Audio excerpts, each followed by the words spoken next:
Guys, I think I've finally figured it out. I believe I've uncovered the real reason behind Ingrid Hunnigan's absence in Resident Evil Requiem. Many have speculated that Hunnigan isn't in the game because Capcom had already reached their diversity quota for the title by accidentally including way too many black people in the game. As a result of this, they felt they didn't need to rehire or reinsert Hunnigan's character into the title, seeing as the devs were already given the all clear to include Sherry Birkin.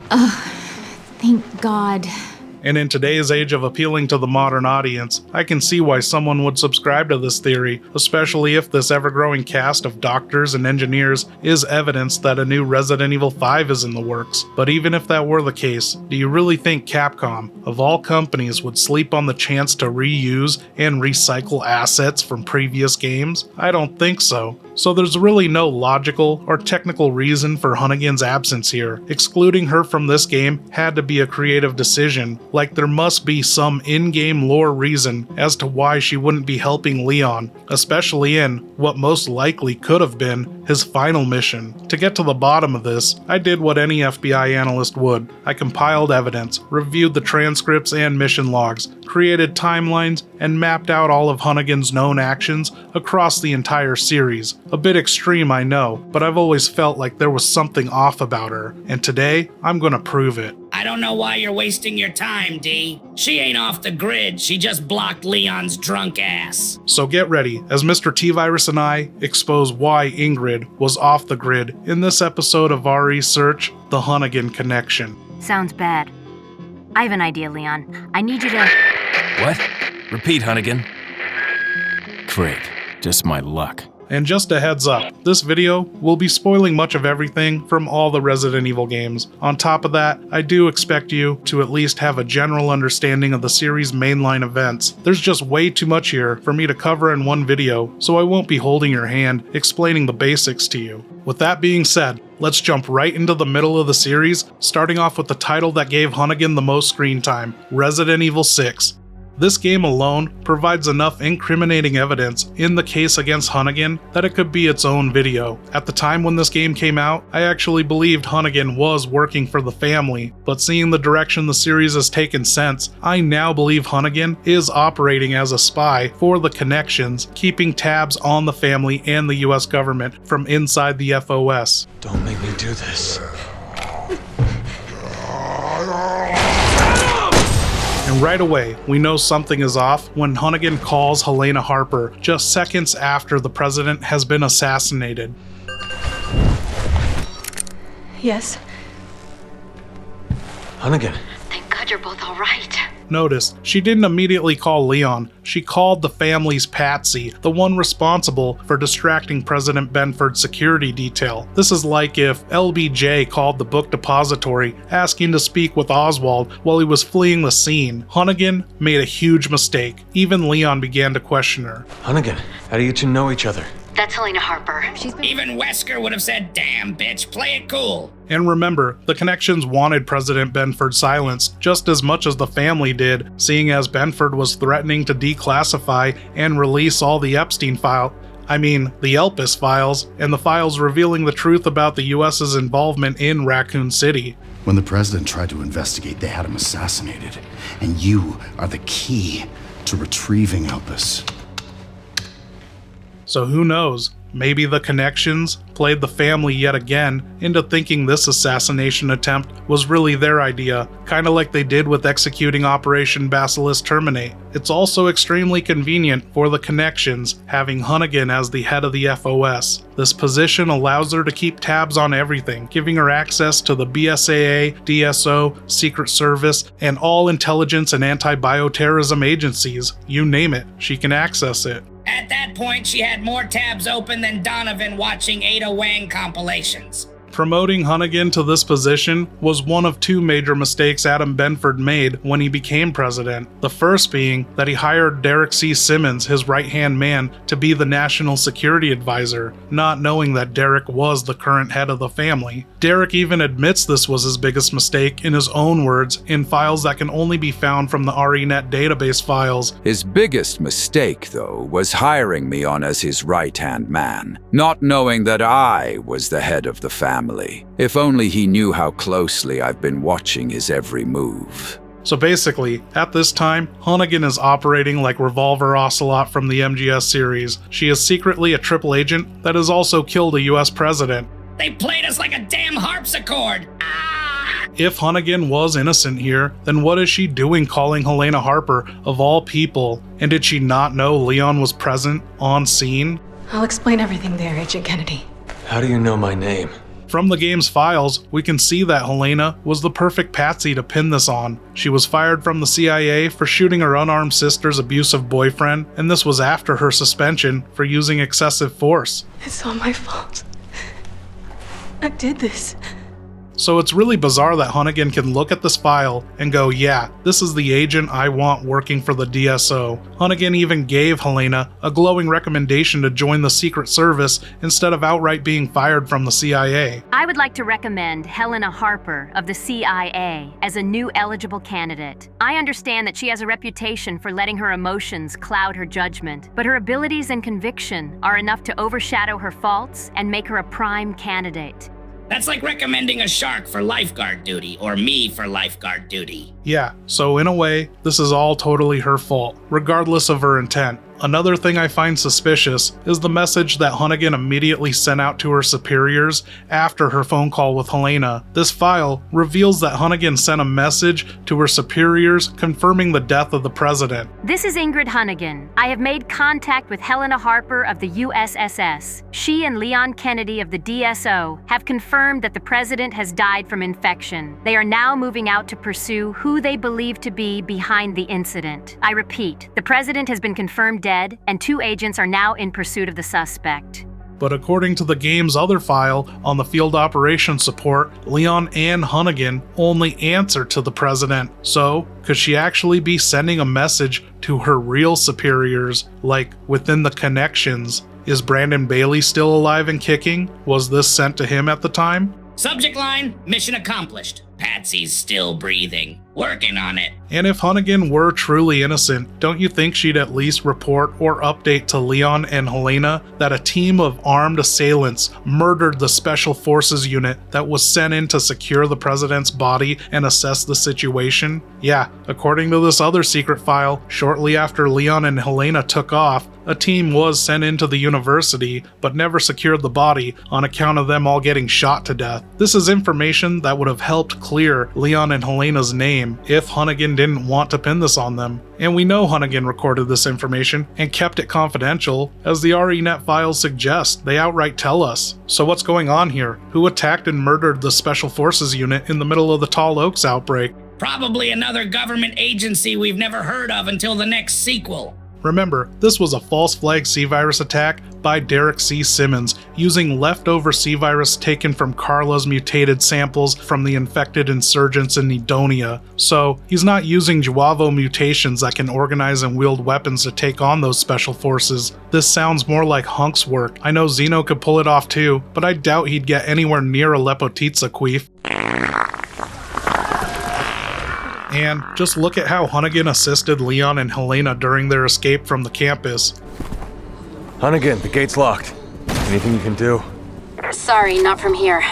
We know that the DSO, FOS, and USSS were all operating on scene at this school, so it's not unreasonable to expect them to have full knowledge and access to the university's layout and security systems. They would have designated evacuation routes pre-planned in the event of an emergency, but instead we have Hunnigan leading them through the path of most resistance, triggering all alarms, hitting dead ends, and wasting time hacking locks. Seriously, they know damn well there are metal detectors here, yet she does nothing about it. Should've known better. Her GPS was set to fucked. And we know Hunnigan is better than this, seeing as she's able to hack Neo Umbrella's systems all the way over in Shangdang, China, in some random-ass facility, so she's clearly just stalling to get these two killed here. And that would make sense, seeing as they don't want any evidence or witnesses surviving to tell people what really happened here. The family and the connections need them dead. But when that didn't work, Hunnigan alerted Simmons to the situation. Just see for yourself. Leon, where are you? Simmons there. Yes. Hunnigan, you need to be careful. I think he's the one who did all. I hear my name. Simmons. Seriously, as soon as Derek's name is mentioned in the call with Hunnigan, he just somehow overhears his name in a crowded-ass office that's in complete chaos. Did he hear this through her earpiece? I don't think so. She totally alerted him that the Patsies had survived and they were onto him. Come on now, we all know Hunnigan is black. That shit is probably on speakerphone. I don't know, T. We've had a lot of video calls with Hunnigan, and I don't ever recall hearing a smoke detector chirping in the background. I always assumed she was some kind of mixed Latina or something, seeing as her voice actress has always been played by a white woman. Nah, man, Capcom literally replaced her with a black voice actress for the remakes. The bitch got rebooted like a Netflix adaptation. Well, regardless, Hunnigan was leaking information and sowing disinformation on behalf of the family. Remember, it was Hunnigan who was the first to report the fake news narrative that Neo Umbrella was claiming responsibility for the C-Virus attack on Tall Oaks. We also received word that an organization named Neo Umbrella just claimed responsibility for the attack. Neo Umbrella. Within minutes, every news outlet was reporting that Umbrella bin Laden was behind the terror attacks. Yeah, this is straight out of their playbook, and I wouldn't even be surprised if Ada Wang's passport survived Operation Basilisk Terminate. Real convenient. But the biggest betrayal came when Leon and Helena requested new identities and asked Hunnigan to fake their deaths. Listen, Hunnigan, I need you to fake our deaths. Can you do that? Not only did Hunnigan immediately inform Simmons that the two were still alive, but she also booked them on a flight to China with Aleppo Titsa as the fucking pilot, dooming the lives of everyone on board just to prevent Leon and Helena from following Simmons. In the secret files, it's obvious that Simmons knew right away about the Patsies surviving the sterilization of Tall Oaks. Leon Kennedy and Helena Harper are following me to China. They were reported dead by the FOS, but the report is false. Make sure Aleppo Titsa gets on their plane so that the FOS's report doesn't go to waste. And we can even see that Hunnigan had direct access to these messages being exchanged between Derek and other members of the family. But again, for some reason, this wasn't anything Hunnigan was concerned about and felt no need to report or share with Leon and Helena. The FOS was able to intercept part of a message from one of the family's members during this period. So, her revised plan was simple: to keep track and control of the only two witnesses to the president's death. She needed to get them out of the woods and into a controlled environment where they could easily be eliminated without question. And what better way to do that than by causing a mid-air disaster? It was the perfect plan. Infect the pilot, make it look like an accident, and everyone that knows the truth goes down with the plane. Nothing suspicious about the only witnesses boarding Zombie Airlines. And I don't know how Leon and Helena didn't see this setup coming from a mile away. Like, how did they even get fake IDs within a couple hours? And how in the hell did Leon ever board an intercontinental commercial flight with two fully loaded pistols, a shotgun, a rifle, various grenades, and a full can of first aid spray? This is post 9/11. They must have a TSA here. We can see that Brandon Bailey, obviously orchestrated the 9/11 attacks in this universe as well, right? Anyway, for those of you still skeptical about where Hunnigan's loyalties lie, you need only look at how she handled Leon's emergency landing situation. This segment is without a doubt the biggest smoking gun in the case against Hunnigan, and I can't believe it's taken us this long to finally expose her. When you open the hatch, you destabilize the plane by letting the pressure out. Now, I'm no aviation expert, and I'm not familiar with the controls of a 747 8 Eyes cockpit, or whatever the video game equivalent of this jet's supposed to be, but even I can tell you that this is not how anyone should ever go about operating a plane in an emergency landing scenario ever. Trust me, I've watched people play flight simulators, and I know people who think they know what they're talking about, and every one of them will tell you that Hunnigan is out to kill Leon here. Sir, are you telling me that your only real flight time is at the controls of a video game? No, see, it's not a video game, all right? It's a flight simulator. Her instructions would lead to the plane stalling and killing all lives on board. Just look at her first useless instruction here. Okay, first switch off the autopilot to restore manual control. Then press the third button in the fourth row of the upper panel.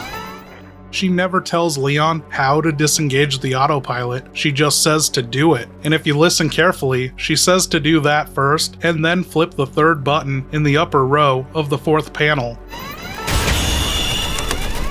Now, I doubt Leon knows what he's doing, but he clearly doesn't flip any autopilot disengage switch, which is actually located at the top center of the console in front of him.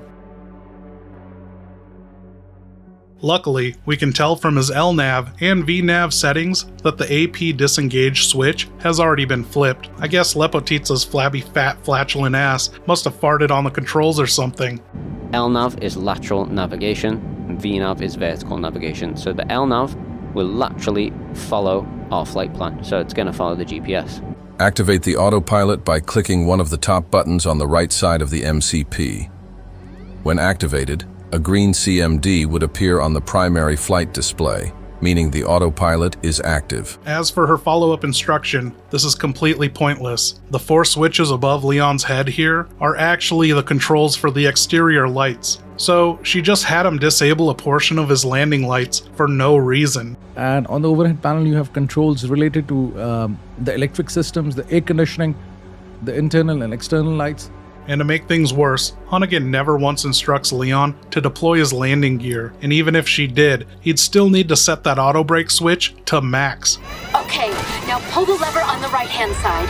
But despite what the cutscene's showing us, according to Leon's dash, his landing gear is already down. Let's just ignore that like Leon ignores that burning smell from his Jeep's e-brake. Yeah, this is just Capcom basing their model assets off of real-world parked vehicles. No wonder why he was late for work. Dumb motherfucker probably got passed by bicycles. And to make things extra worse, I think Hunnigan, or this game, believes that by pulling the throttle all the way back, you'll actually increase the plane's airspeed, which is bad for a crash landing in itself. In reality, this would idle the jet engines and decrease their airspeed. And by doing this, in combination with her next instruction to yank the yoke all the way back to pull up, she'd cause the plane to stall. It could go into free fall. But I'm not fully convinced that Capcom doesn't know what they're doing here. As we can see from the Code Veronica cutscenes in Darkside Chronicles, Steve and Claire both push the throttle forward to take off, so Hunnigan is out to cause this plane to freefall. This ain't landing. This is a goddamn assassination attempt. Leon, pull the throttle! Pull up! Yeah, you can't deny it at this point. She's clearly trying to murder them. She's probably thinking she can't have this plane, filled with the family strain of the T-virus, landing safely inside a BSAA-occupied zone. She desperately needed this plane to crash and burn all the evidence and witnesses on board, so I can't imagine just how pissed she was to learn that Leon's drunk ass had just walked out of the wreckage unscathed. How is it that drunk drivers always survive the crash? Leon? Shit, Leon probably walked out of there asking where the nearest bottle was. Now, at this point you're probably thinking, wait, if Hunnigan is all evil and shit, then why would she even continue to help Leon and Helena after the wreck? And the answer to this is pretty simple. Thanks to Leon's plot armor, not only did he survive the crash, but he also just so happened to land in the lap of Sherry Birkin. They're already here in China. It's over. We're saved. Hallelujah. Done. Now let's get the hell out of here. This chance encounter is probably what saved Leon's life because the connections, along with the family, desperately wanted to get their hands on Jake Mueller's vaccine data, as well as the information on Carla's enhanced strain of the C virus. And I'm not just making this shit up. Again, thanks to the family's internal messages intercepted by Hunnigan, we know that the family was very interested in Carla's strain of the virus. The family kept a close eye on Simmons after he was injected with the C virus. The FOS was able to intercept part of a message from one of the family's members during this period. After Derek was infected, the first order of business from the new head of the family was to monitor Derek's mutations until they could collect a sample of this new strain. Derek is done for. We've decided to relieve him of his position. We'll have to pick someone else to lead the family. Derek has lost his mind to the mutation. If we could get a sample of it, we could do some research. I'll have to get some of our people on this. There's also evidence to suggest that another unknown party is involved here. which could be the connections, seeing as Derek had no real reason to send Sherry Birkin into Edonia to begin with. Remember those orders to Ada Wong in the submarine that were dated 6 months prior to her receiving them? Yeah, that was actually Derek Simmons ordering Carla Radamez to secure Jake Mueller's antibodies, a mission he knew she was fully capable of accomplishing. So why did he send in Sherry Birkin? Could this actually be Hunnigan overstepping her boundaries within the FOS, hoping to get a lead on Jake Mueller for the connections before the family did? Seriously, this has never made any sense. Why send in 2 agents from the same organization, but neither of them are working together? It's also sus that Sherry isn't an official agent for the DSO or FOS during this time. Despite what the fan pages and wikis will tell you, there are no files in the game outright stating that Sherry is an agent for either organization. So what is she doing with these FOS data chips on Jake Mueller's genome? And based off Leon's reaction to seeing her out in the field, there's no way she's a DSO agent. Sherry, what are you doing here? I'm on protective detail. Yeah, I heard you became an agent. Remember, Leon is the lead agent of the DSO. There's no way he would let Sherry go missing for 6 months, especially with him being in charge. So, was Hunnigan using Sherry to carry out a mission for the connections? It is in Hunnigan's file that she's been known to overstep her boundaries. Could this be one of those moments? Did she use Sherry as a way to keep tabs on Derek's operations, all while hoping she'd beat Carla to the vaccine? Oh, wait, look here. It says that Sherry works for the Security Task Force for the United States. Shut the fuck up! You're telling me she works for the STFU? That's what her badge says. Man, I'd be whipping that out everywhere. Simmons monologuing? Shut the fuck up! Something goes wrong? Shut the fuck up! Official STFU business! You know what I mean? So anyway, Hunnigan, the family, the FOS, and the connections probably all wanted to send Leon and Helena as much support as they could at this moment to help deliver Jake Mueller and the vaccine data to the Kung Lao building to rendezvous with Simmons. These organizations may all be evil, but it seems that none of them planned on Carla going scorched earth here. So, this could explain why one of the family's own helicopters arrived just in time to save Leon and Helena from that exploding highway. Notice, this happens right after Sherry Birkin hands over all the data to Leon. And I'm not making this up, just see for yourself. The helicopter number monitoring Simmons is numbered 88, the same number chopper that Leon ends up wrecking into the quad tower.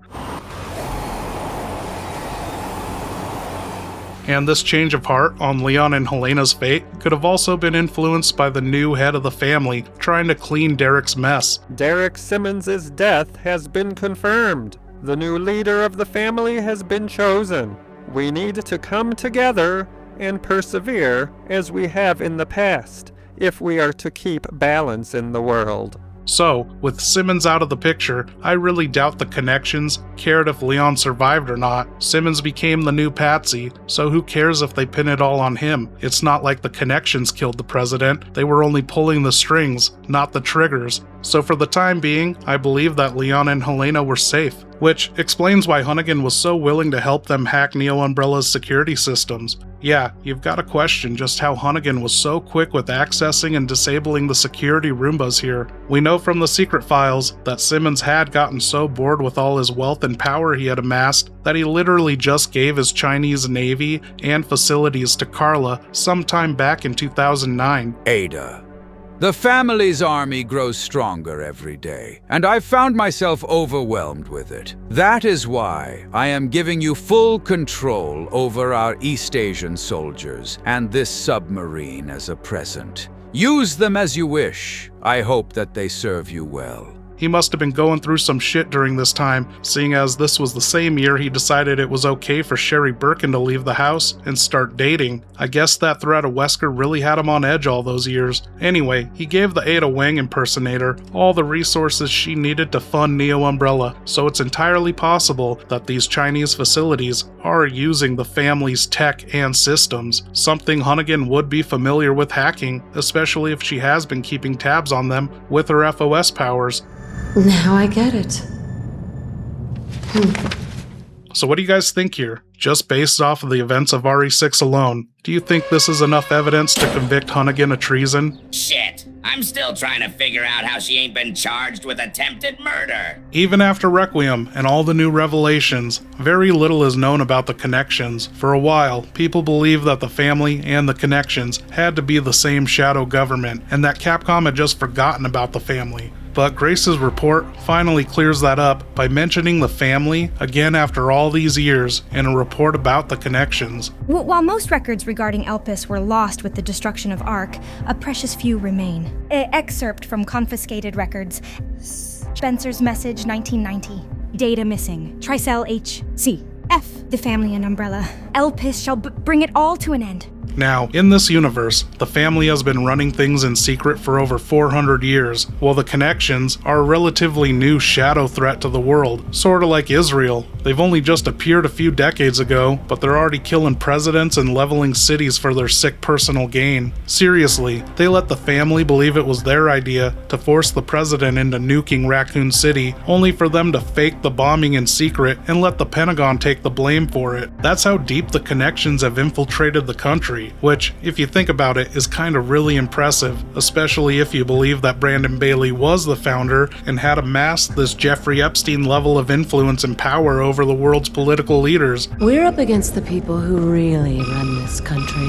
But just like with real life, who knows if he even is the leader, or if he even did die. According to RE5, Spencer had Bailey killed, while Grace's report suggests that Bailey was never the leader in the first place. But Bailey was rumored to be the founder of the Connections, but he may have only been a small cog in the larger machine.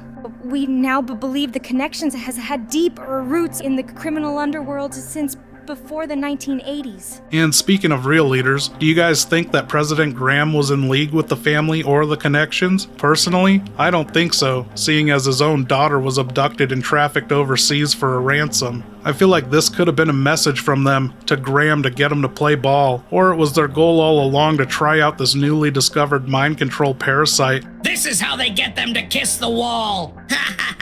Like, just look at Graham's Secretary of Defense, Major Wilson. This guy is a known agent of Tricell, trying so hard to get Graham to incite a war with China over a false flag cyber attack. If Graham really was compromised, these organizations wouldn't have to try so hard to convince him. It's unclear, but Wilson could be working for the Connections here, seeing as this was at a time in the 2000s where HCF, Tricell, and the Connections all played nice together. We can see evidence of this from Ark's loading bay. I'm seeing supplies with the logos of the usual suspects. And the next BAS project that brought us the E-Series bioweapon, Evelyn. So, all these parties could be in cahoots here. So what exactly was going on here in Spain when the Los Illuminados cult abducted Ashley? I think to fully understand the politics and moving pieces here, we need to look back on the new history of the Connections. We need to see who exactly they were aligned with and how they operated. Don't worry, Hunnigan ain't going nowhere. Neither is the indictment. To start this off, there is a theory out there that suggests that the Connections like to use snake motifs as a way to look cool and signify their allegiance and represent the organization. We can see this with Victor Gideon's getup, his jewelry, Krauser's special engraved knife, and Javier's Sacred Snake's gang tattoos and symbols. And obviously, this doesn't include the family with their serpent crest family insignia, seeing as they've been around forever. So if this theory is true, how does this hold up with the known timeline of events? And can all the players and pieces of the puzzle fit without creating continuity errors or paradoxes? Hey, it fits.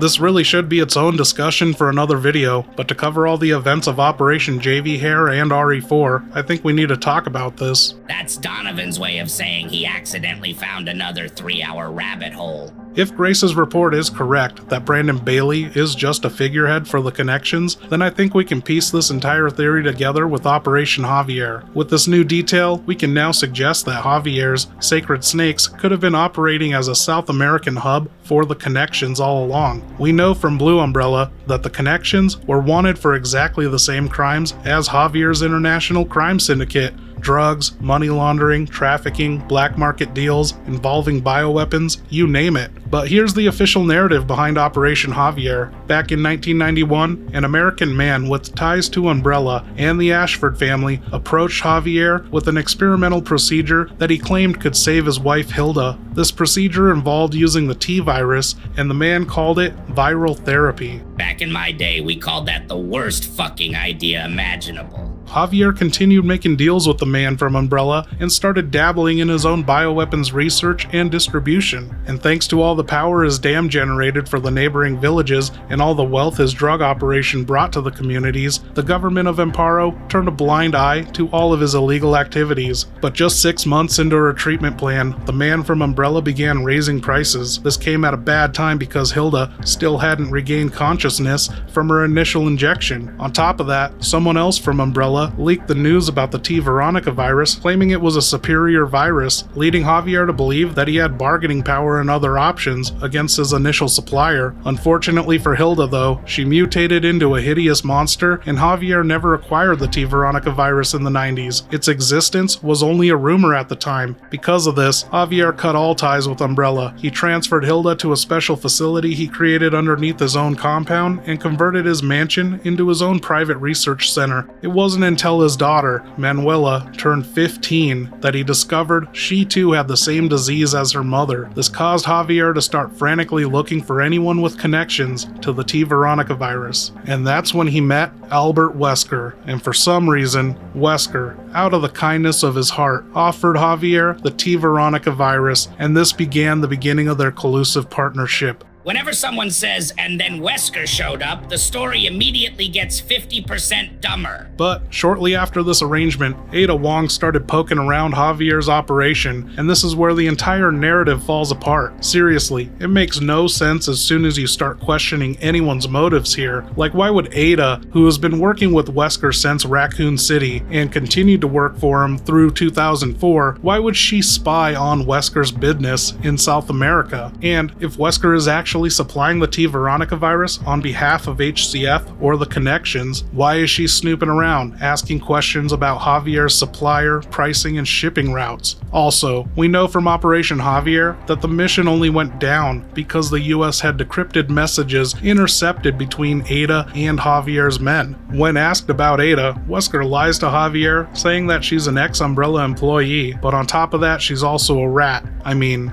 bat. Worse than a rat, she's a bat. Whatever the fuck that means. A rat, a spy, a bat. Next week, Ada's gonna be a goddamn salamander. So what is actually going on here? Ada never worked for Umbrella, Wesker's outing his own employees, and Javier can't even tell what gender Ada is. This is a colossal mess. But regardless of the translation errors and bad storytelling, I believe there is a lot more going on here than we're being told. Thanks to Requiem, I think we can finally make sense of this shit show. From Grace's report, we at least know that Brandon Bailey had massive funds and a dummy foundation used to launder large amounts of cash, and he used this foundation to purchase secrets from Umbrella, like with the $30 million he sent to Dr. James Marcus back in 1986. Hold up! We started with Hunnigan and somehow ended up in South America with drug lords, snake cults, and Wesker. Are we cooking or just having a stroke? Well, you have to accept that the Sacred Snakes were already operating on behalf of the Connections back in 1991, before they ever purchased anything from that man from Umbrella. This would explain the use of all the snake symbolism long before Bailey was ever the so-called founder. Think of it like Tony Montana or Walter White, how they just showed up and took over an already pre-existing operation from within. We know from Resident Evil 5, the Connections report, and Grace's report that Brandon Bailey was an American-born, Level 9 Umbrella employee that managed the African Research Facility for decades, all the way up until the dissolution of Umbrella in 2003. During this time, he was considered Spencer's right-hand man and best friends with Dr. James Marcus. So right there, we have 2 out of 3 founders of Umbrella, so I think it's safe to assume that he knew the Ashfords as well. but we might actually have evidence of him meeting Edward Ashford. Someone had to take this picture of them on their mountain expedition back in the 50s. He might not be in the photo himself, but it's enough for me, seeing as I doubt that it was Miranda who took the photo, since she's the one that found them near death in the first place, and she didn't see them off, so she didn't take a photo as they were leaving, since it was Spencer that dipped out without saying goodbye. So Brandon could very well be the American from Umbrella with ties to the Ashfords that sold the T-virus to Javier back in 1991. And there's evidence to support this theory too, since much of Javier's bioweapon stock is outdated, using discontinued or scrapped BOWs like the plague crawlers seen here that were last seen in Resident Evil 0. Despite what this game tells you, the plague crawler isn't even a byproduct of the T-virus. We know from Marcus's own files that this creature predates the discovery of the T-virus and was created using the progenitor virus. Also, Operation Javier's files tell us that someone showed Javier how to artificially induce the VAC process on his zombies to make them more ferocious. This was a trait only found in the Archelay outbreak, a mutation unique to the older strain of Marcus's T-virus. This is not the same strain that was leaked in Raccoon City after William Birkin had taken over the research. We only ever see this strain again in the Caucasus laboratory in Russia, and that's because Sergei stole the virus and research data directly from the Archelay facility. And Bailey's purchase of Marcus's research adds up with the new timeline discovery. Bailey sent Marcus $30 million back in 1986, just 2 years before Marcus was assassinated by Spencer. This is what most likely got him killed. The F Foundation probably protected Bailey's identity. As for the guy that informed Javier about the existence of the T. Veronica virus back in 1991, this could have been Steve Burnside's father, as he's been known to sell company secrets directly under the Ashfords' noses. This leak could also explain how Wesker discovered the virus's existence in 1998, after Mr. Burnside got busted for sharing these secrets. You're responsible for the creation of the T. Veronica virus. And now the only existing sample is in your body. So, with Bailey's unlimited wealth and networking through his personal crime syndicate, the Sacred Snakes, in the 1990s, I believe he started gaining massive amounts of influence in America, especially at a time when gene-altering viral bioweapons were so difficult to come by. And remember, in the early to mid-90s, there was some crazy shit going down for all parties involved. 1993 alone had a lot of activity surrounding Raccoon City. William Birkin was transferred from the Archelay lab to the underground research facility. Brian Irons started accepting bribes as police chief. Albert Wesker transferred to the information department and became the leader of STARS, all while Oswald E. Spencer was wrapping up his experiments on little orphan kids to complete Elpis. And after Marcus's death, I believe that Brandon Bailey became hyper-focused on stealing Spencer's life's work, because at some point in the timeline, someone cloned Wesker, and at the same time, someone was able to steal Wesker's DNA by using a honeypot. Some unnamed woman from Edonia visited America just long enough to get knocked up by Wesker and then dip. Details on her are scarce,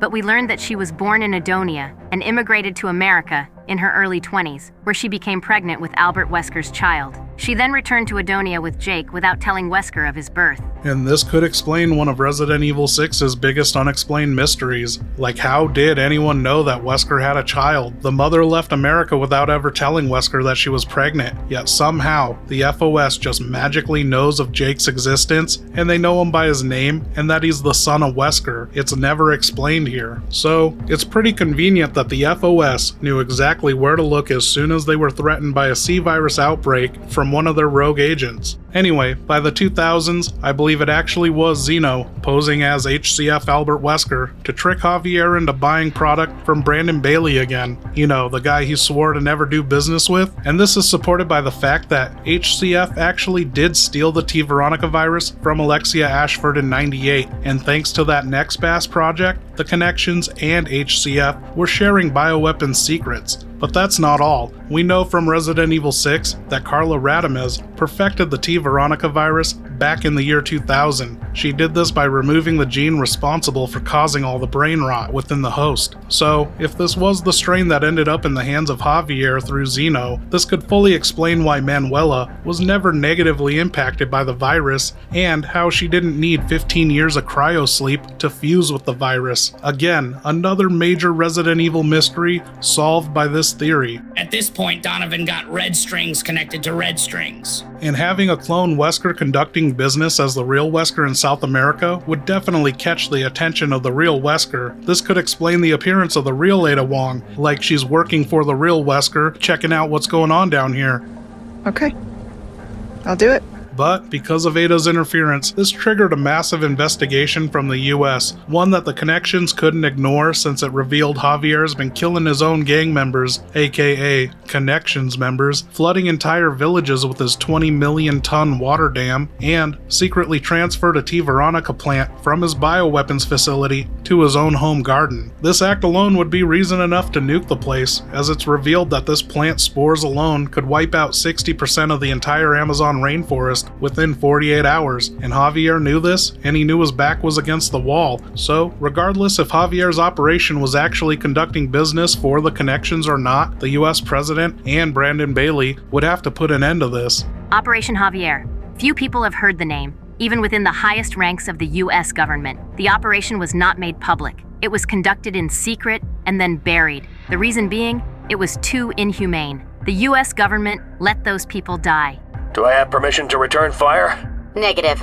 Until you get to the rendezvous point, we can't risk involving the military or police. Apparently, the entire unit was wiped out, and not by the cartels, but by the US. So with help from the corrupt US president and the corrupt country of Amparo, they conducted an illegal joint operation on foreign soil to assassinate an international drug kingpin. On top of all that, to further complicate things, the operation was forced to act sooner rather than later thanks to Manuela getting what I believe was her first T. Veronica period. Yeah, you can't deny it, just look at her dress. This special event that the game won't outright tell us what happened was probably caused by Manuela's T. Veronica menstrual cycle that burned her ass off and freaked her out, causing the doctors to tell her the truth about her infection, which led to Javier snapping and releasing all the BOWs when she ran off.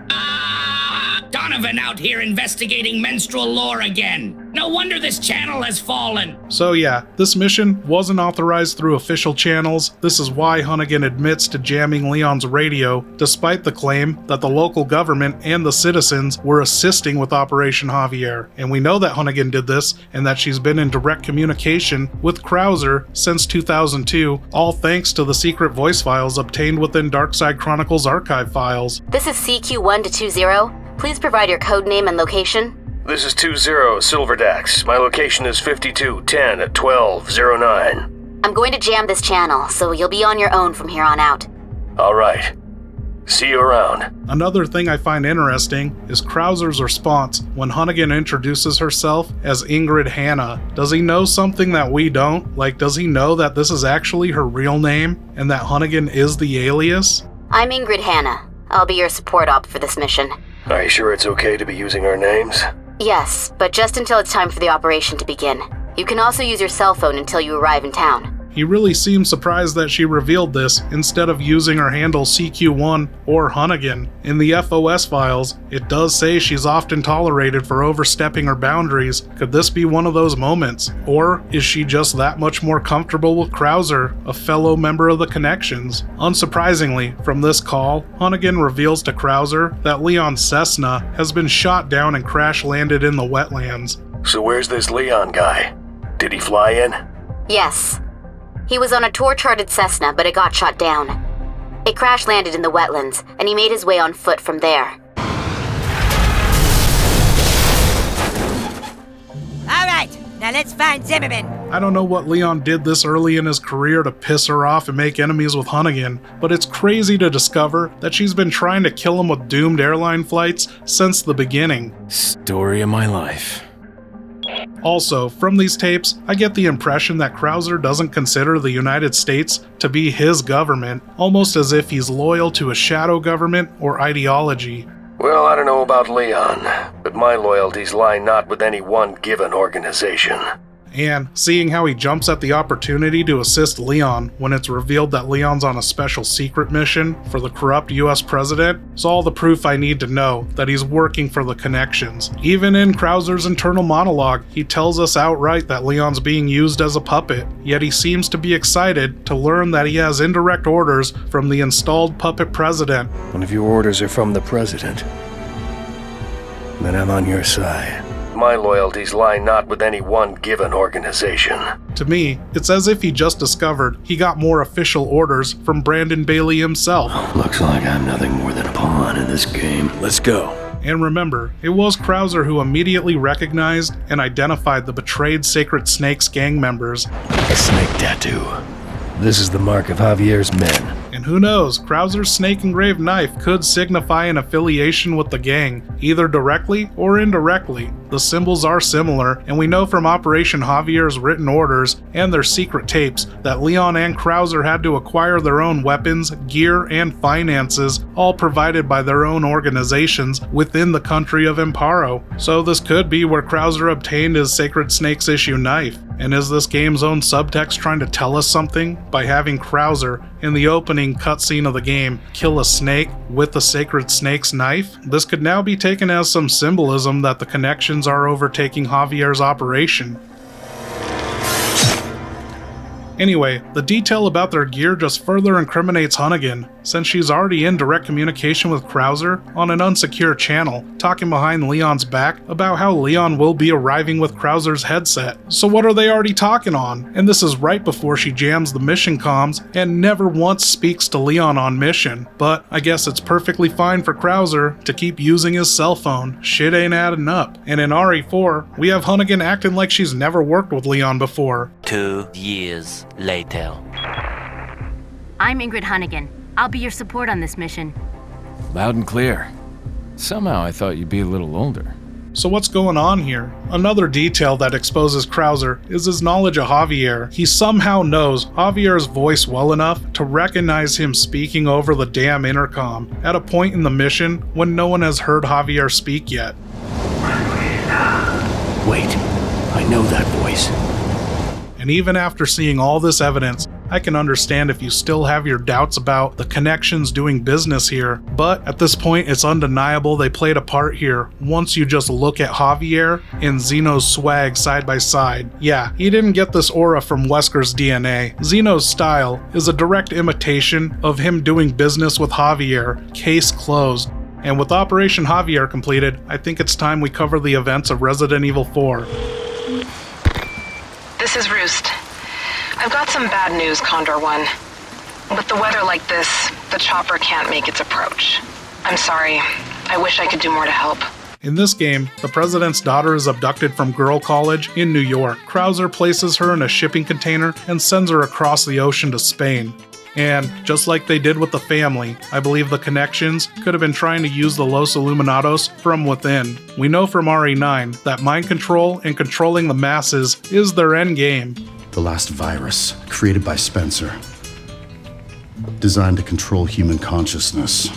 Mind control? So they'd definitely be exploring this new avenue of possibilities with the Las Plagas parasites. Plus, why wouldn't they want to control the mind of the president? You know, the president that can't easily be manipulated by them? It just makes sense. Jack Krauser probably had unlimited resources from the connections to abduct Ashley Graham and use the same human trafficking routes secured by Zeno and the Sacred Snakes to move their product undetected. We know from RE7 that the connections have their facilities in Europe and Central America, and that Javier had trafficked people within shipping containers, kinda like how Ashley got trafficked, so the resources and methods are there. But it really doesn't matter which version of the timeline you're looking at here. This theory applies with or without the real Wesker hiring Krauser to steal the Control Plaga sample. In the original, Krauser almost lets it slip that he's been working for Umbrella. All for Umbrella's sake. Umbrella. Almost let it slip.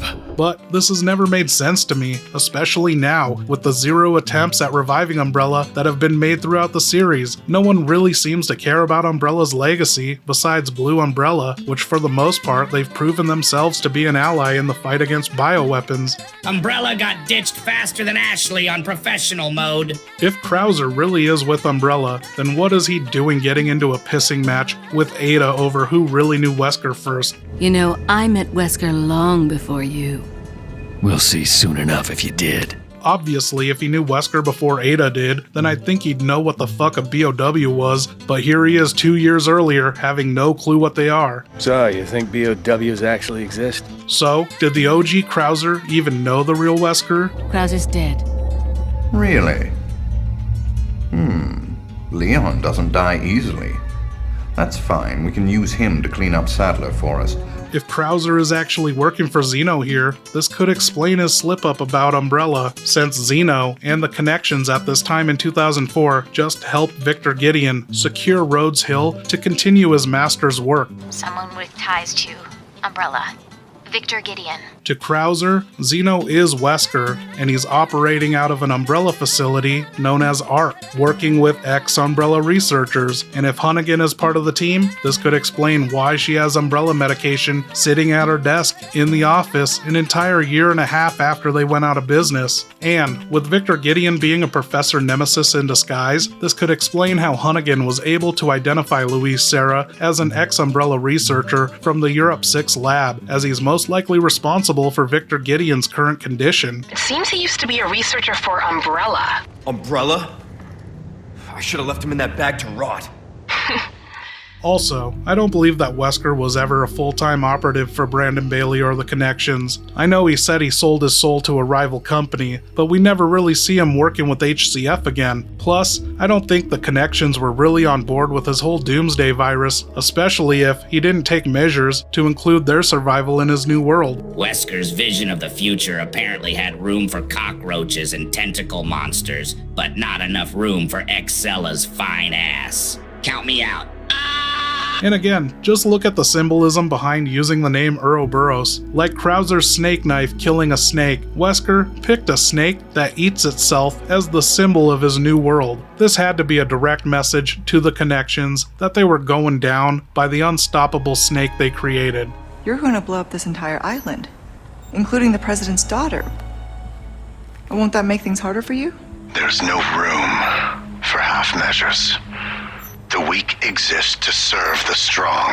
Also, we know Tricell and HCF were present in ARC when it was under the Connection's control, so this could explain how Wesker had knowledge of the Stairway to the Sun Garden long before Spencer's death in 2006, seeing as Bailey worked at the facility for 30 years, so people really need to stop bitching about Remake Wesker being in possession of this photo. Shit, this photo is even available to the public as seen with the Queen Dido luxury ship's framed photos in the entrance to their ballroom. These photos came from Henry Travis's book, The Survey of Natural History. This is how Spencer found the shit in the first place, so you guys need to fucking chill. Fans see one photograph and start acting like they discovered the damn Zapruder film. Anyway, getting back to Honey's funny stuff, I believe this line from Krauser is the most damning piece of evidence in the case against Hunnigan to come out of Resident Evil 4.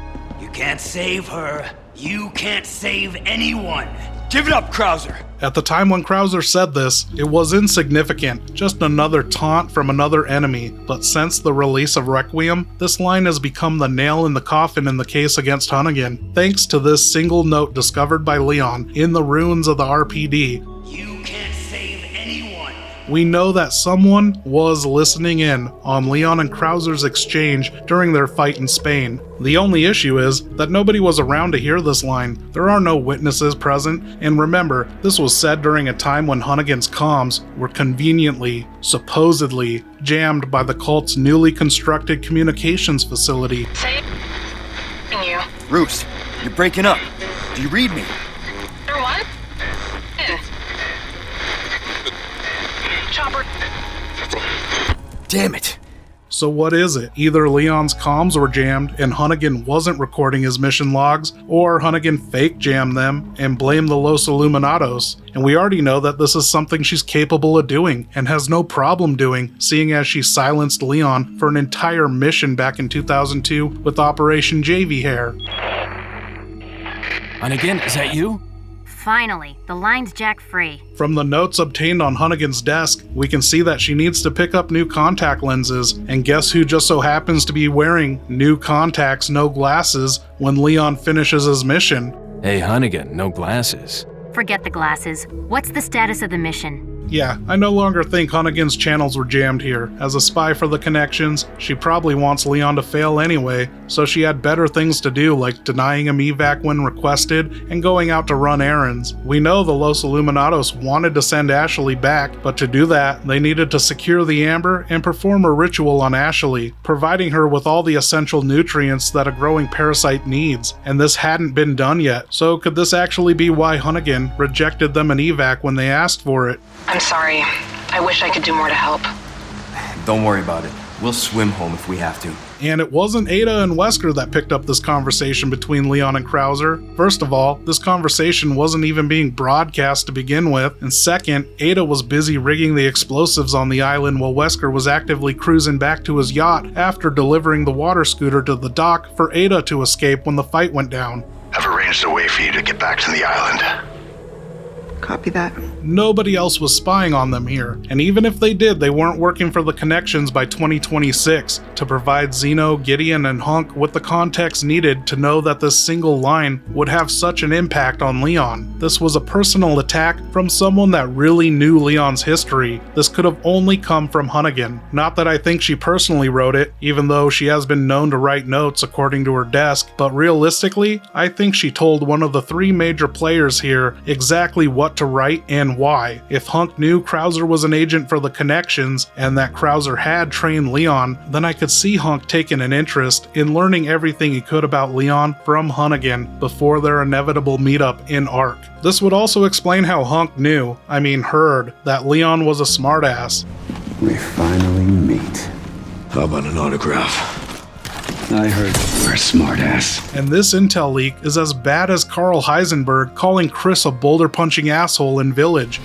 That boulder-punching asshole! This note and this information should not exist unless Hunnigan is compromised. And these leaks all occurred after Hunnigan acquired her FOS powers in 2011. Remember, it was at this point in the timeline when everyone's information was getting leaked. As soon as the FOS was formed, we started getting leaked emails from the BSAA, TerraSave, the family, even Barry, Sherry, Gary, Sheva, Piers, and Jill's emails were hacked. Personal emails that weren't safe from Hunnigan, and she shared this shit with all bioterrorist organizations all over the world. Like take Alex Wesker for example. Alex Wesker had been working on memory transfer and consciousness transfer, carrying on Spencer's work just like Gideon, and somehow she obtained entire rosters of candidates from TerraSave and even acquired a sample of the Ouroboros virus, but none of this happened until 2011. It's never explained how she obtained Ouroboros either, and this was after the downfall of Tricell and Wesker.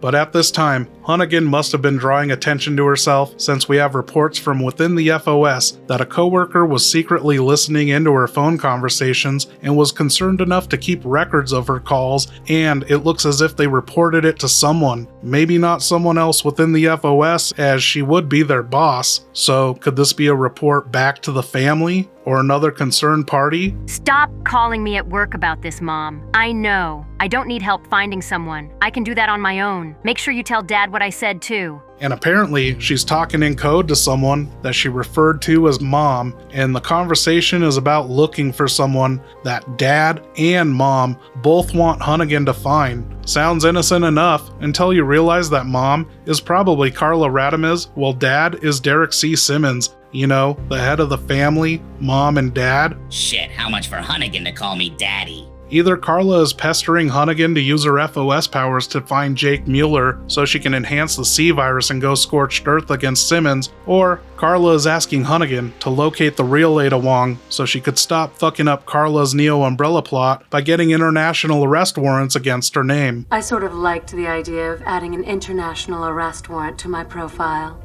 We know from the full RE6 file on Leon and Ada that someone had erased the BSAA's records of Ada Wong's involvement in the Eastern Slav Republic Civil War. And just to be clear, this is talking about the events of Damnation. This isn't about the fake Ada Wong's actions being covered up in Adonia. Remember, it was Ada that posed as an advisor for the BSAA to help Sweaty Lana's country become a member of the United Nations. And we only know of these scrubbed Ada files because some CIA agent reported them missing after they questioned the BSAA. Gee, I wonder who has the ability to do that. Few records of Ada Wong exist, including this report written by a CIA agent who was present in the East Slavic Republic during its civil war. We have determined the identity of the BSAA observer who interceded on the Republic's government affairs as a woman who calls herself Ada Wong. The BSAA had denied her involvement and has already covered up any record of it.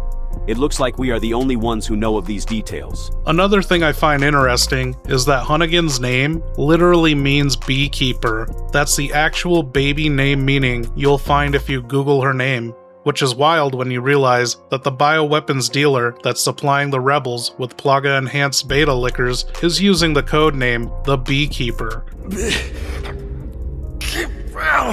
Beekeeper? So, was this operation just an excuse for Hunnigan to sell some newly manufactured beta liquors from ARC? This could explain why Hunnigan's actively trying to hinder Leon's investigation. Listen to me carefully, Leon. Your mission has been aborted. The U.S. is going to pull out of the country. What?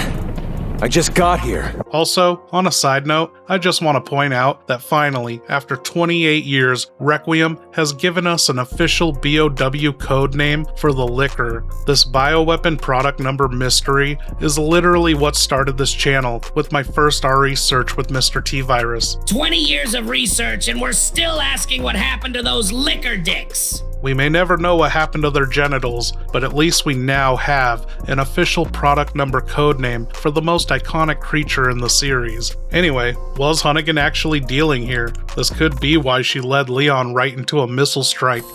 I've got a clear view of you from the sky. Seriously, did she lead him to these exact coordinates to drone strike him? Look at this, the bomb lands on his fucking head. Shit, that ain't mission support, that's attempted murder with customer service voice. And in the end, it wasn't even Hunnigan that saved Leon here. That was all thanks to the CIA and the UN's intervention. Hunnigan did absolutely nothing to assist Leon. She didn't record his mission data, she never used those FOS powers to communicate with other organizations, she never reported Ada Wong on scene. In fact, it was the CIA that actually did their job for once. They tried to deliver an honest report of what transpired, and the BSAA or someone else covered it up. You know it's bad when the CIA is the one telling the truth. Yeah, and we all know it's bullshit, seeing as Hunnigan was able to communicate with the Marines and FBI in real time during the Harvardville incident to get live updates and confirmation that the T-Virus was used, and this was pre-FOS days. Have the terrorists made any demands? No, not yet. But the FBI captured a member of General Grande's army in Los Angeles just moments ago. So Hunnigan totally withheld the intel that Ada Wong was on scene, and there's no way that Hunnigan could have missed this detail. Svetlana files an international arrest warrant against Ada Wong, and the CIA reports Ada Wong to the BSAA. There is no one working for the BSAA by the name of Ada Wong. But I know what you're thinking.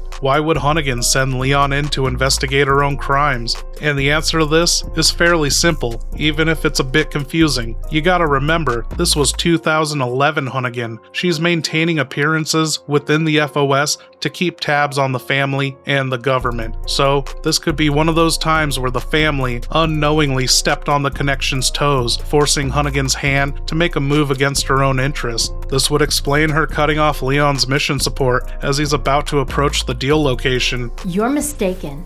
Not even we knew what was going on. You have to believe me. You have to believe me.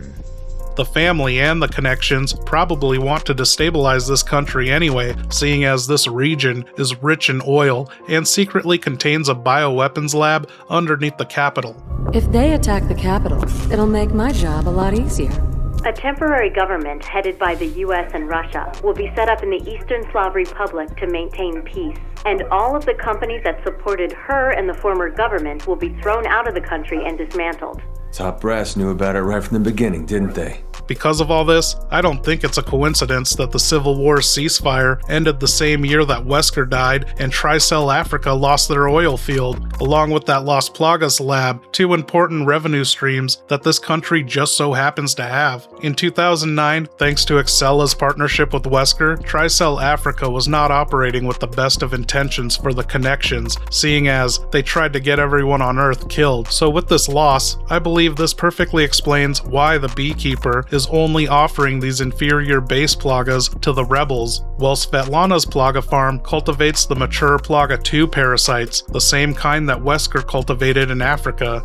I'm not interested in defective products. Svetlana had to have purchased these bioweapons directly from Albert Wesker without the Connection's knowledge, which explains their destabilization efforts, and this isn't far-fetched. We know from RE5's files that Ricardo Irving sold Plaga BOWs all over the world, and this actually is the most logical explanation to explain why both parties are supplying similar bioweapons. Also, do you really think the rebels could afford Plaga-infused liquors? I don't think so. This destabilization effort is backed by George Soros or some shit. Also, for obvious reasons, Ada Wong would never work for the family. So it's not the family that's going to be scrubbing her international arrest warrant, so she must be working with the Connections on this assignment, because who else could clear her name and know about this secret lab? I'm just here to lend them a hand. Them?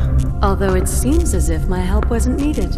But I think I might actually have some physical evidence that suggests that Ada and Hunnigan are actually working for the same shadow organization here. Just look at Hunnigan's command center. This looks nothing like her official FOS desk and office.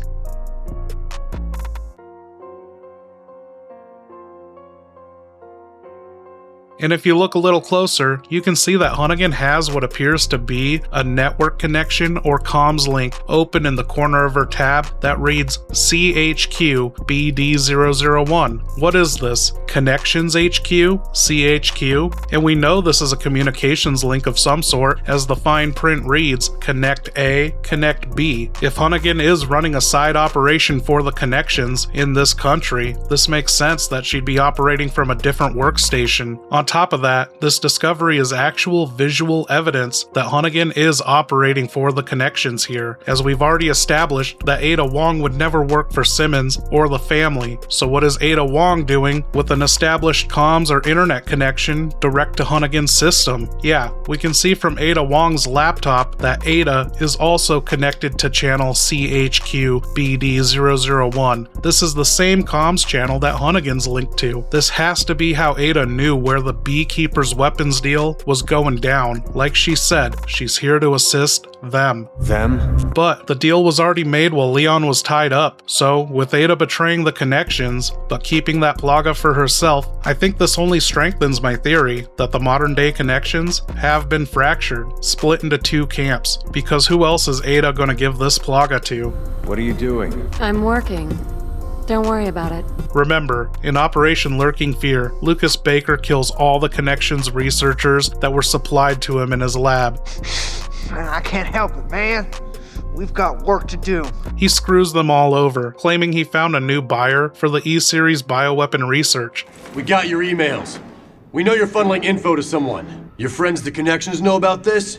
They don't strike me as the forgiving type. This could explain why Ada destroys the plaga farm, screwing over the Connections yet again from obtaining another control plaga, and this also explains why she'd be spying on the Beekeeper's weapons deal, and could explain how she obtained these classified documents on the Harvardville incident. Seriously, who took these photos? Is this from the SRT body cam footage? Or did Leon's secret agency take these photos? And remember, these files on Harvardville were all deleted from Senator Ron Davis's computer when he was assassinated. Did Ada do this? Ron Davis was a key player in the destruction of Raccoon City. Was this more wet work by the Connections? As for Leon's debriefing in the Eastern Slav Republic, I feel like this was just Hunnigan calling to see if he actually uncovered anything incriminating, because why else would she tolerate him during this phone call? Seriously, we can see Leon's already 4 minutes into his FaceTime with her, yet nothing's being said. He's just pouring shots. Like, how did this come about? Was he like, hold that thought, Hunnigan, watch me down this vodka? Hunnigan wasn't debriefing Leon. She was just waiting for liver failure to finish the mission.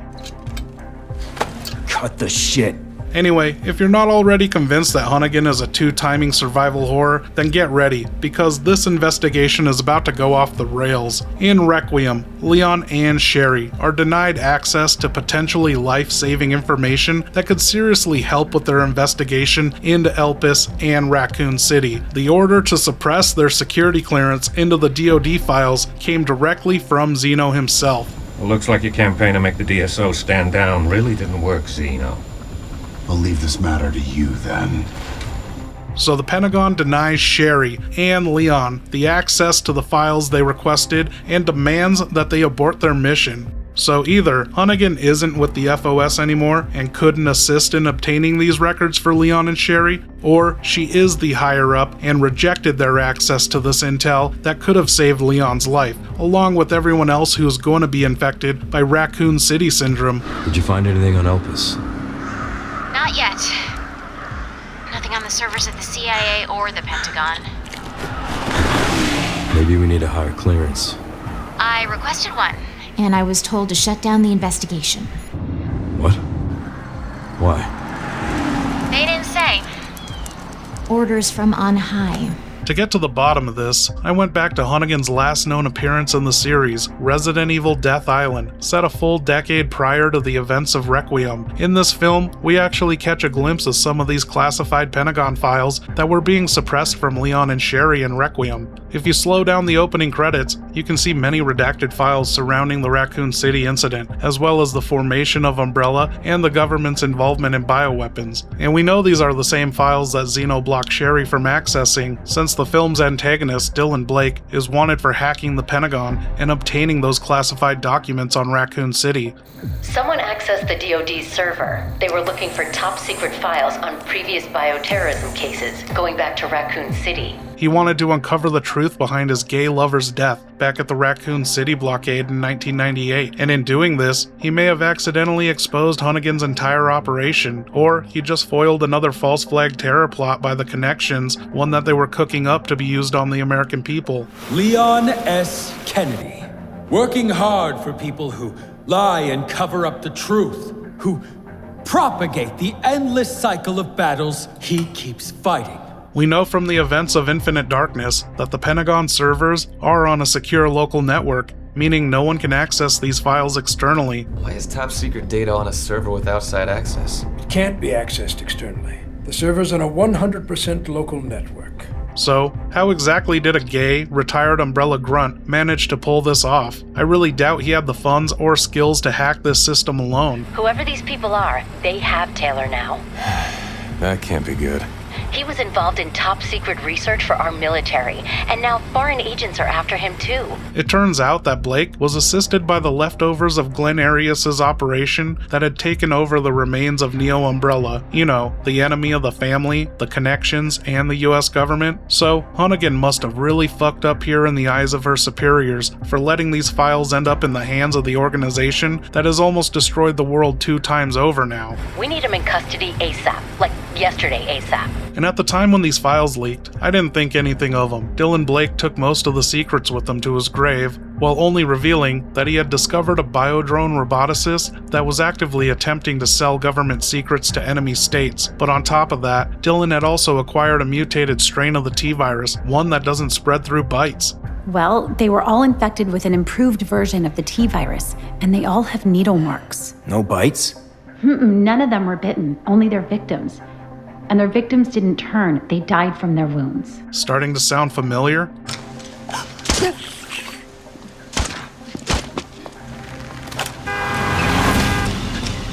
Also, what if this is how Leon actually contracted the Raccoon City Syndrome strain? After Death Island wrapped up, do you think he might have passed it on to his wife Sherry Birkin, like an STD or something? Can't be passed on through bites, but what if he injected her? You know what I mean? Poor Sherry can't go one game without inheriting someone else's bullshit. And isn't it funny how Dr. Antonio Taylor, the roboticist, was already on the government's radar, like they already knew he was selling secrets and knew his location, but they didn't feel the need to act until his activities became known to the enemy, almost like their false flag they were cooking up got exposed. And we know that this is the case, since Hunnigan appears to have scrambled an impromptu mission. You love to rush me, don't you?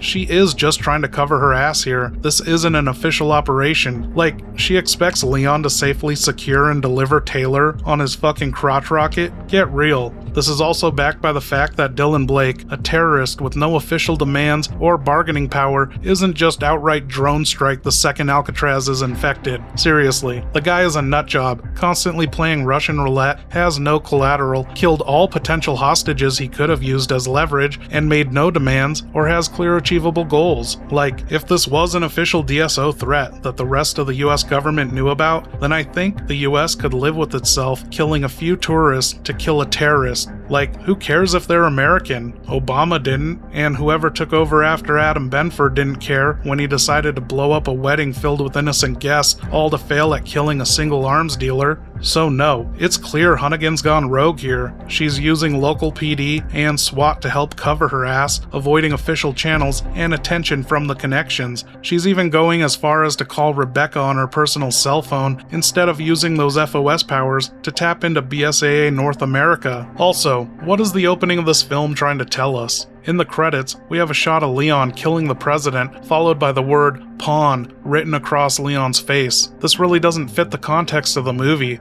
They're not pawns in Dylan Blake's plans. He has no ties or connections to Leon and the gang. So, is Leon a pawn in someone else's conspiracy? You'd think the word simp would be stamped on his file. This again, huh?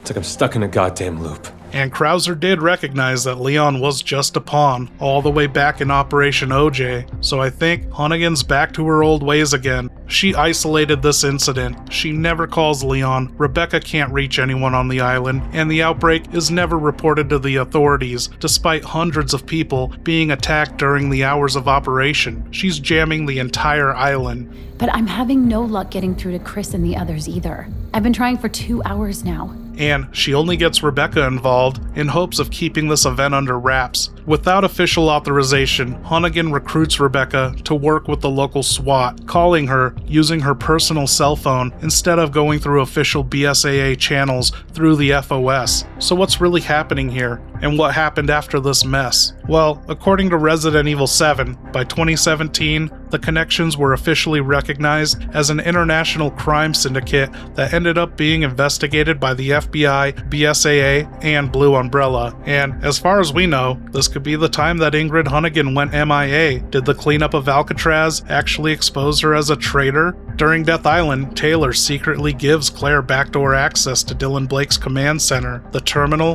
that most likely contains these super classified documents. This master key access would have provided any of the cleanup crews, like TerraSave, access to these secret documents. You know, the documents Leon was willing to end his friendship with Claire over back in 2006. Yeah, I don't think Claire would let this slide a second time around, not with the BSAA by her side. So, is Hunnigan on the run? Is she hiding?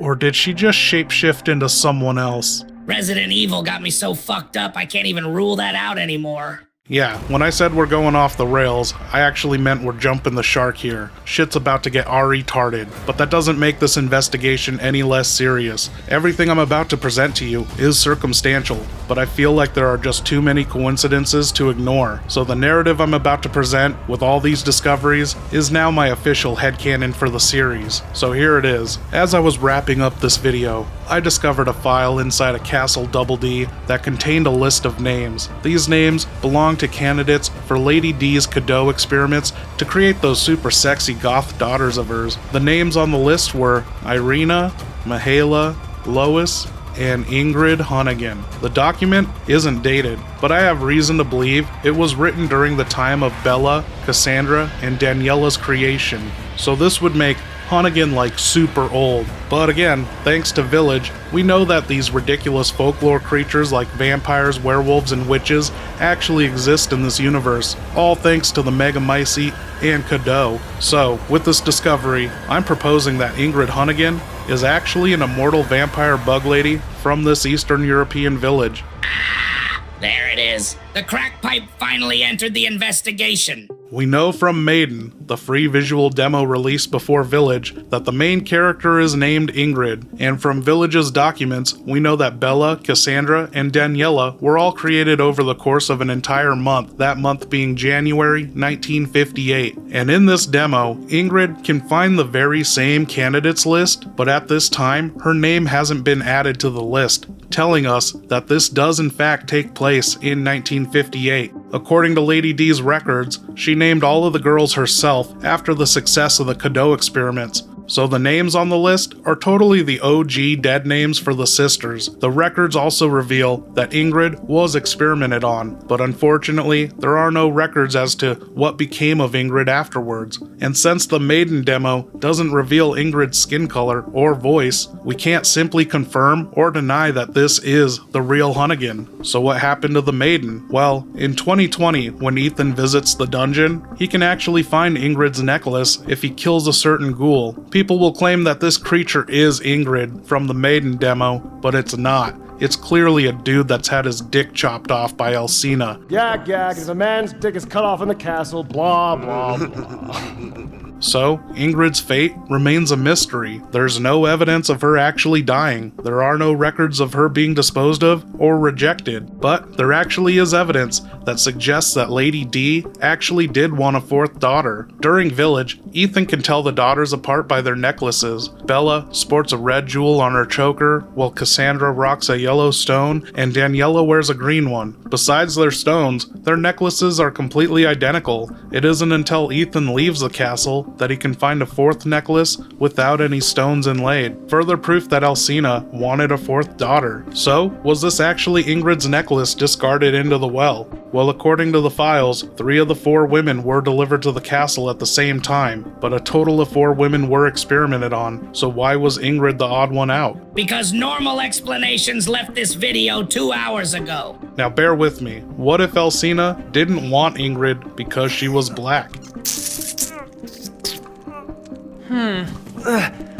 Starting to go a little stale. It was the 1950s after all. She could have sold Ingrid. Plus, I could see her wanting to get rid of her, especially after her file said that she was alert and unstable. So, could Ingrid Hunnigan actually be one of these big beautiful bug bitches? What in the Resident Evil Pornhub category is this? Seriously, I mean it. Ingrid could be an immortal bug lady. Like, what if she was rejected because she wasn't made up of those mutated blowflies like her sisters? What if she's made up of different bugs, like honeybees? This could be why she was renamed Hunnigan, the beekeeper. We know from the castle guest book that Duke had arrived sometime near the end of the experiment in 1958. The purpose of this visit was to conduct business. So was he buying or selling Ingrid? Wait a goddamn minute. If Hunnigan was an immortal vampire lady back in the 1950s, then how the hell did she end up working with Brandon Bailey? Oh, that one's simple. I've basically covered that already. Remember the photo of Spencer outside of Miranda's village in the 1950s? I'm saying that was Bailey that snapped the photo, and you've got to imagine that Bailey was introduced to Miranda at some point, but it doesn't really matter when this happened, since we know for a fact that the Connections and HCF conducted business with Mother Miranda in the 2000s, as she's the one that provided the mutamycete sample for the Next Bass project. So Bailey was in this village at some point before Hunnigan's involvement in the US government. Plus, there's also evidence from Ernest's diary that suggests that an outsider visited the village sometime during or after Umbrella was making headlines in the newspaper. It'd be absurd to think that Ernest is recalling Spencer's 1950s trip while reading a newspaper in the 2000s or 2010s.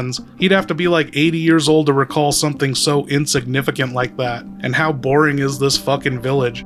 So, Hunnigan is totally a vampire bug lady. That's it. I'm convinced. Arrest her! Notice how Hunnigan's only ever indoors? What is she hiding from? Could she also be sensitive to cold temperatures? We know Bella, Cassandra, and Daniela can't survive in temperatures below 50 degrees Fahrenheit. This is how Ethan kills every one of them. So what is Hunnigan hiding from? There is only one time, out of all of Resident Evil history, that Hunnigan has ever left her post and stepped outside of the office for us to view. And that was when she was reinstating the woman who murdered the president in the epilogue of RE6. But conveniently for Hunnigan, this was in the middle of July, in the hot sun. But if you look closely, notice even in this climate, her body is still reacting to the elements. Her eyes are no longer brown. For some reason, they're like a grayish green or light blue here. But what's most concerning is that Hunnigan has never aged a day in her life. She has to be pushing like 80 to 100 years old now if this theory is true. And she doesn't even have an in-game excuse for staying young and tight forever like Sherry and Jill. You know what they say? Blacks do crack. What? I'm pretty sure it's blacks don't crack. You want to try that again? Oh yeah, that too, you know what I mean? Anyway, after this discovery, I began looking deeper into Village's history. I wanted to find any and all evidence suggesting that black people could have resided here in this village. On paper, you'd think they'd at least make up 13% of the population, seeing as violent crimes and murders are through the roof in this town, but nope, everywhere I looked showed no signs they had been here. That is, until I looked closer at the Norstein Ball Labyrinths. Norstein? Norstein? However you say it. Anyway, each one of these ball guzzlers were handcrafted by some guy named Norstein. There are 4 mazes in total, one created for each wife of his, and inside every puzzle box is a compartment used to store the crystallized remains of a dead wife. So according to the rules of this game, it's obvious to us that all 4 wives here were somehow infected by the mold or Cadeau, since everything that dies in the village is immediately crystallized. But what separates these remains from the rest is the fact that they're the only remains you'll find within the game that are a different color from the rest of the infected. This could be proof that other ethnicities and other races once lived in this village. Are the red remains those of his Native American wife? If so, I'm guessing the black remains are African, while the brown remains that look like they've been hit by a train, these must be Indian remains. Are you serious right now? Then what the fuck are the green remains? The leftovers of his B.O.W. wife? Hey now, I said this theory is a work in progress, just go along with it. Dude couldn't stop with humans, had to go and marry a mutant from the greenhouse lab. Fool out here dating photosynthesizing ass. Regardless of what the colors represent, they're definitely unique compared to everyone else's dead asses. But because of all this, I'd say we have some evidence to support the claim that a mixed race individual could have been present in the village during the 1950s. And look at this, inside of Lady D's castle, we can find evidence that Norstein had planned on murdering a 5th wife, as suggested by this incomplete 5th puzzle maze. Was this being constructed for Ingrid Hanna? Was she to be his 5th bride? Donovan out here solving crimes that never happened. This could explain why Ingrid wasn't immediately considered to be part of the daughter's initial Cadeau experiment, as she was already spoken for. And what if it was actually 1958 when he blew his brains out? This would have left her alone in the castle, like the Maiden DLC. And if Ingrid's last name is Hanna, like she admitted back in 2002 to Krauser, this could be another link to her relationship with Norstein, since both Norstein and Hanna have Ashkenazi Jew roots. Together, they could have arrived at the village while fleeing one of the 109 countries they were kicked out of at the time around World War II. And we can see that some of the effects of World War II might have actually reached the village, seeing as Heisenberg does have some old-ass tanks lying around his junkyard. This Jewish angle could also explain why Norstein would be up at Lady D's castle, seeing as she is known to chop men's dicks off. Maybe she was his supplier while he was on the road, you know? So what do you guys think here? Am I onto something? No. Keep going! To me, it all adds up, but still, it could just be one big coincidence. I do find it interesting that Hannah is a biblical name from the book of Samuel, where, in that story, Hannah is married to a guy with multiple wives, and all she does is pray all day long for God to deliver her a baby. Kinda like how the Connections were just wasting their time praying for the right child to come along from 1993 to 2026, trying to obtain that one special orphan. But seriously, I think this is bigger than my conspiracy theory. All the clues have been right under our noses, hidden for years, fractured by confusing timelines and remakes, and kept secret by difficult files to obtain that only a completionist would ever read. But what do you guys think? Do you think Hunnigan will return in a future game to betray us? I hope that she finally gets exposed in Chris's DLC for Requiem. How great would it be if Umber Eyes' message to Leon from Chris was simply, Hunnigan is Hunnigan, and then it plays that credits music from RE2. Damn, that sounds like Game of the Year right there. And that's it. I hope you guys enjoyed this video. Let me know in the comments if there's anything I missed. We've got to keep this investigation going. We got to keep it alive. So don't forget to hit that like and subscriber button to get notified of future developments. Also, huge shout out to the RE-tards keeping this channel going, especially Beigebox, Serving Zombies, and Perestroika. Thank you guys for coming through with those RE-net files. Fuck Capcom for denying my Capcom creator status and rejecting me from accessing my own unknown files. Anyway, huge thanks to every one of you guys. If anyone else out there would like to support the channel, links to the Dead by Donovan Patreon and membership are below. As a member, you'll gain early and exclusive access to videos, emojis, badges, and an invite to the Discord server, along with shoutouts in each video. So please, check it out. Thanks. Bye.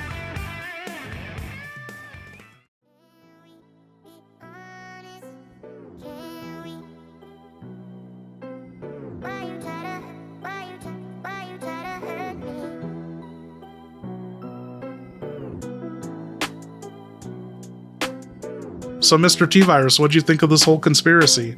Donovan, what you just vomited out of your mouth is one of the most catastrophically stupid piles of shit I've ever had the misfortune of hearing. At no point during that conspiracy-riddled fever dream were you even within sniffing distance of a rational thought. Ingrid Hunnigan could have muted your ass halfway through and still contributed more to this discussion. Everyone watching this video is now statistically dumber for having listened to you. I award you 0 points, 0 herbs, and 0 first aid sprays. May Umbrella Corporation accidentally enroll your ass in a clinical trial and launch you into a volcano alongside Wesker. What a fucking disaster. 3 hours ago, Hunnigan was a federal employee. Now she's a 100-year-old bug monster. If any of this shit comes true, I'm gonna be unbearable.